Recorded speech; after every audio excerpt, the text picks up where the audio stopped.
Men and women are different. Men and women are different. All the science says this.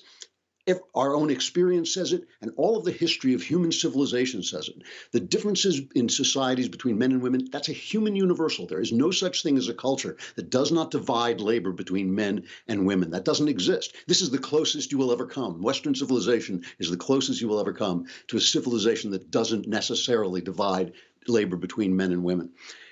When a child, one of the first things a child has to do is come to terms with his or her gender. We are born gendered. We are born men or women. It's the first thing every mom and dad asks when a child is born. What is it? Is it a boy or a girl? Because it changes everything, because those are the two kinds of people in the world. Yet there aren't, black and white is not a big deal. All the things that divide us in terms of race, not a big deal. Men and women, that's a big deal. Those are the two different kinds of people.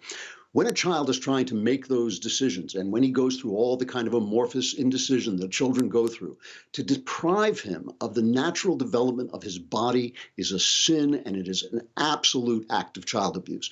So my concerns here are twofold. One is I don't want to see the right go spiraling off into arguments about health, which could ultimately be fixed, instead of sticking to the facts. The facts are that there are men and there are women, and the number of people with true serious gender dysphoria is somewhere under 2%, possibly under 1%. We do not have to upend human civilization for a small number of people who have, admittedly, a painful and difficult problem. I'm not denying that they have that painful and difficult problem. I'm certainly not denying that they shouldn't be bullied and should be treated with kindness. It has nothing to do with that. But to take children and use them as sacrificial lambs for an idea of gender, an idea of fairness, an idea of equality that is simply against the human experience at every level and in every culture, that is just a terrible, terrible thing to do.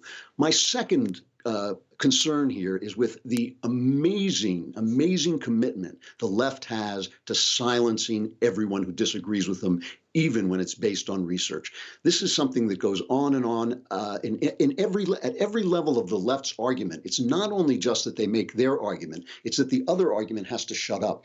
I'm willing to debate with everybody. I am willing to debate seriously anybody, people I despise. I would have a white supremacist on my show and debate him and tell him what I think of him. I have no problem with conversation. The left wants to end debate. They don't want to win the debate. They want to end it. They want to silence people on Twitter. They want to silence people on social media throughout. They want to keep people off campuses, and they want to suppress scientific information that goes against their ideology. This is a true danger to a liberal society. I mean, the thing that we are supposed to be fighting for on both sides is how to keep our liberal, free society alive.